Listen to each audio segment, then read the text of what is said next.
নাই নাই আৰু সেইদিন নাই মাটিয়ে ক'লে হয় সেইদিন নাই আৰু মাথো খাই বাৰুদ ধুমুহা আত্মৰদাই আমাক ধৰিছে চানি আমি শান্তি পাম ক'ত নাই নাই আৰু সেইদিন নাই আইতাই চোতালত বহি সাধু কোৱাৰ দিন আৰু নাই আইতাই যে কৈছিল জোনবাই বেজি এটা দিয়া বেজিনো কেলৈ মোনা পিন্ধিবলৈ মোনানো কেলৈ ধন ভৰাবলৈ নমস্কাৰ মই আৰিফা আপোনালোকে চাই আছে আৰিফা চেনেল প্ৰেছ দিলৈ আৰু আৰিফা বেগম ইউটিউব চেনেলটিৰ আজিৰ ভিডিঅ'লৈ আপোনালোকক স্বাগতম জনাইছো আজিৰ ভিডিঅ' হৈছে বিশেষ আপোনালোকে সকলোৱে আপোনালোকক ৰিকুৱেষ্ট কৰিছো ভিডিঅ'টো শেষৰলৈকে চাব স্কিপ নকৰিব তেন্তে আজিৰ অতিথি চিনাকি কৰিবলৈ আপোনালোকৰ আগত লৈছো আমাৰ অতিথি আজি নমস্কাৰ ভালনে তোমাৰ হয় ভালে থ্যাংক ইউ সৈয়দ ৱাহিদা তাজ বাইদেউ আজি আমাৰ বাইদেউ আজি আমাৰ লগত আপোনালোকৰ আৰিফা চেনেলত উপস্থিত হৈছেহি বাইদেউ ভালে আছে ভালে আছো তোমাৰ ভালনে হয় ভালে ভাল লাগিছে তোমাক লগ পাই হয় আৰু বাইদেউৰ বহুতখিনি প্ৰতিভা মানে লুকাই আছে সেই প্ৰতিভাখিনি আপোনালোকক দেখাবলৈ বিচাৰো হয় এগৰাকী মুছলমান মহিলা ৱাহিদা তাজ বাইদেউ তেওঁ বহুতো নানা ধৰণৰ কাম কৰিছে আৰু তেওঁ মানে বহুতো বঁটা পাইছে কিয়নো সেই বঁটাখিনি অসমতে পোৱা নাই আমাৰ অসমৰ বাহিৰতো পাইছে কলকাতাতো পাইছে কলকাতাত পাইছে মধুচন্দ্ৰ আমাৰ বাইদেউ মুখেদি নিজে শুনিম আমি যেহেতু বাইদেউ আপুনি কলকাতাত বঁটা পাইছে বুলি শুনিছিলো আৰু ক'ত পাইছিলে কিহৰ বঁটা পাইছিলে অকণমান জনাব আমাৰ মই কলকাতাত পাইছো মধুচন্দ্ৰ বঁটা আৰু মাইকেল মধুচন্দ্ৰ বঁটা বম্বেত পাইছো নাচিকত শিক্ষাৰত্ন বঁটা সমতা একাডেমি সাহিত্য একাডেমিৰ পৰা আৰু দলিত সাহিত্য একাডেমি আম্বেদকাৰ বঁটা পাইছো হয় লগতে বাইদেউ এগৰাকী কীৰ্তি শিক্ষয়িত্ৰী হয় শিৱসাগৰ জিলাৰ তো বাইদেউ আৰু আপোনালোকে ভাবিব পাৰে যে বাইদেৱে কিহতনো বঁটা পাইছে সেইখিনিতো অলপ গম পাইছে চাগে আৰু ভালকৈ যদি বুজাবলৈ চেষ্টা কৰোঁ আপোনালোকক বাইদেৱে কবিতা আবৃত্তি বহুত সুন্দৰ কবিতা আবৃত্তি কৰে আৰু লগতে বহুতো নানা ধৰণৰ কিবা কিবি কৰে আৰু তেওঁৰ প্ৰতিভাখিনি লুকাই আছে যিহেতু ভাবিলো আপোনালোকৰ আগত অকণমান শ্বেয়াৰ কৰোঁ মোৰ চেনেলৰ দৰ্শকসকলৰ লগত নমস্কাৰ ৱালাইকুম সালাম নমস্কাৰ আপুনি নিজে জনাব যে আপুনি কবিতা আবৃত্তি আৰু নানা ধৰণৰ কিবা কিবি কৰে যে সেই বিষয়ে আপুনি কলকাতাতো পাইছিলে বঁটা শুনিছিলো আৰু লগতে আৰু অসমতো পাইছে কেনে ধৰণৰ বঁটা পাবলৈ আপুনি সক্ষম হৈছিলে অকণমান জনাব আমাৰ ৰাইজক মই এতিয়ালৈকে সৰুৰে পৰাই প্ৰথমতে মই এনচিচিত বেচিক লিডাৰ এইবিলাক মই কন্যাকুমাৰী নাগালেণ্ডত প্ৰথম মই পুৰস্কাৰ পোৱা মানুহ বাহিৰৰ মানে আন্তঃৰাষ্ট্ৰীয় ভিত্তিত পাইছিলো মই ভাৰত আৰু নেপালত গতিকে তাৰ পাছৰ পৰাই মই যি আগুৱাই আহিলো কলেজৰ লাইফৰ পৰা বা মই আগুৱাই আহি আছো আৰু মোৰ ৰিনিকি মই ক্লাছ মানে 5ৰ পৰাই বা 3ৰ পৰাই মই কবিতা আবৃত্তি কৰিছিলোঁ প্ৰথম কবিতা আবৃত্তি কৰিছিলোঁ মই এখন জয়মতী সেই জয়মতী সঁচাকৈ মই ভাল মানে জয়মতী বুলি ভাবিছোঁ নিজকে নিজেই ভাবিছোঁ অনুভৱ কৰিছোঁ মই আৰু তেনেকৈ মই আগুৱাই আহি আছোঁ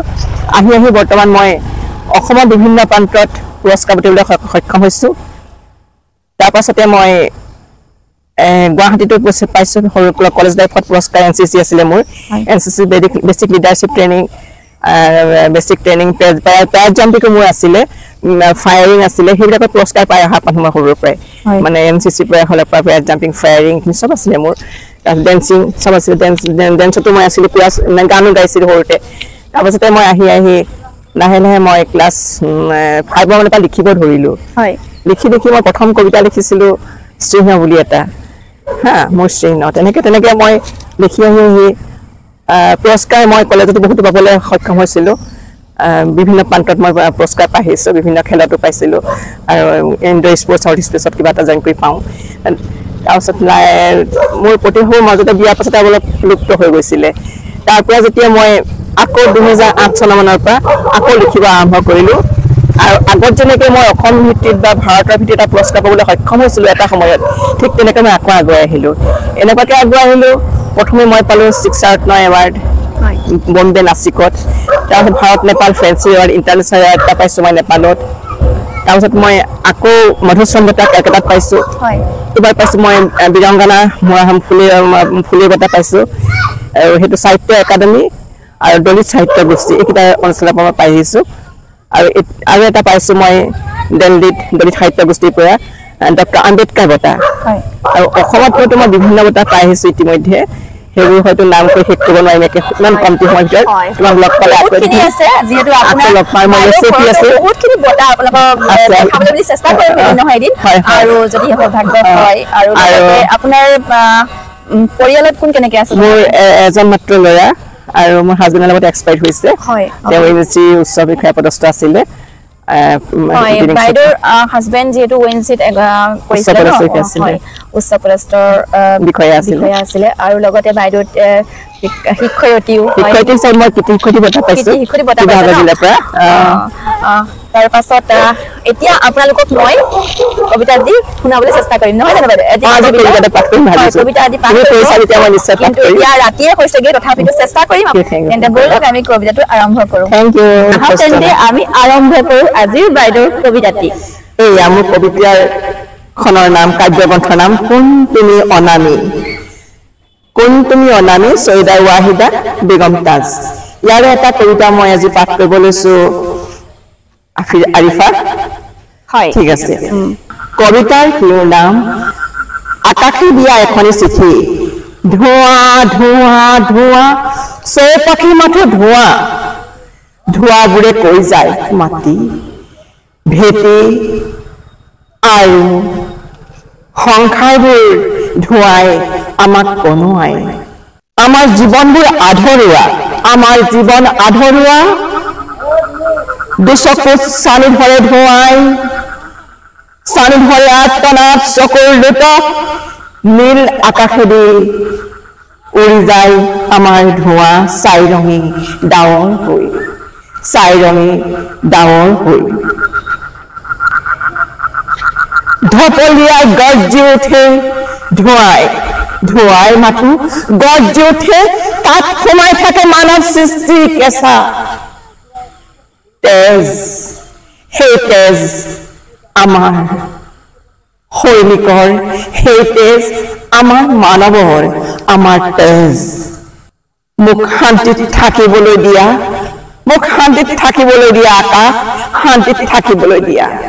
আকাশে ক'লে মই নিমাত মাটি মই নিমাত তথাপিও তোমাৰ ধোঁৱাখিনি মই হিয়াত ৰাখিছো আদৰি হিয়াত দিছো মই নিৰ্ভীতিকোণত ঠাই ধোঁৱা তোমাৰ ধোঁৱাবোৰ মই ৰাখিছো সযতনে ৰাখিছো ধোঁৱা মই সযতনে ৰাখিছো চৌপাশে মাথো মই ধোঁৱা দেখিছো এই ধোঁৱাবোৰ মই ৰাখিছো সযতনে জোনবাই ক'লে আজি আৰু নাই আইতা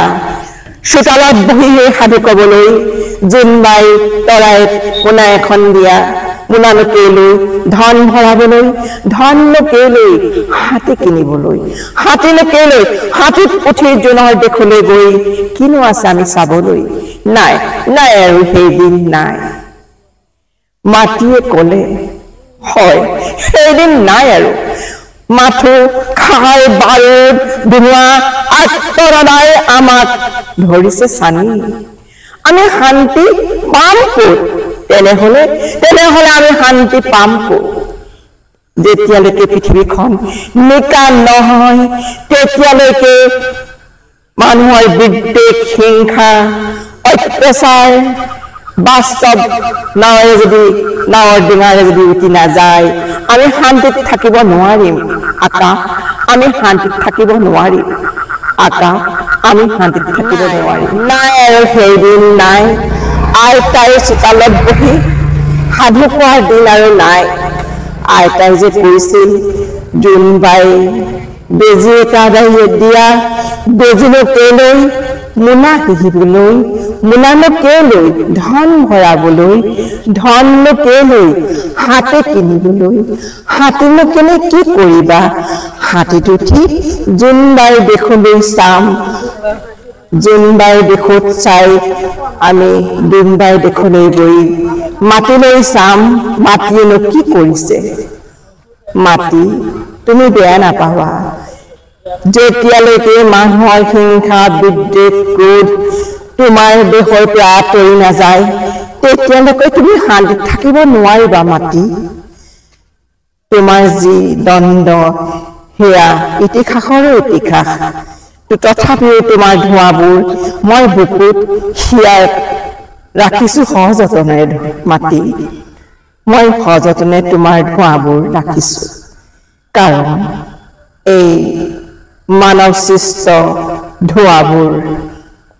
আহিয়ে থাকিব হৈয়ে থাকিব এই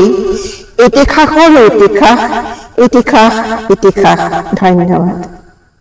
ধন্যবাদ বাইদেউ আপোনাৰ সুন্দৰ কণ্ঠৰ কবিতাটি শুনি খুবেই ভাল লাগিলে আৰু নিশ্চয় এনেকৈ আগুৱাই গৈ থাকক তাৰে কামনা আমাৰো নিশ্চয় ভাল লাগিব আজিৰ ভিডিঅ'ৰ পৰা তেন্তে আমি বিদায় লওঁ ধন্যবাদ আৰিফা মোৰ তোমালৈ বহুত শুভেচ্ছা থাকিল ধন্যবাদ আৰিফা মোৰ তোমালৈ বহুত শুভেচ্ছা থাকিল আজিৰ ভিডিঅ'ৰ পৰা বিদায় লওঁ তেন্তে আপোনালোকে যদি ভাল পাইছে ভিডিঅ'টো চাই তেন্তে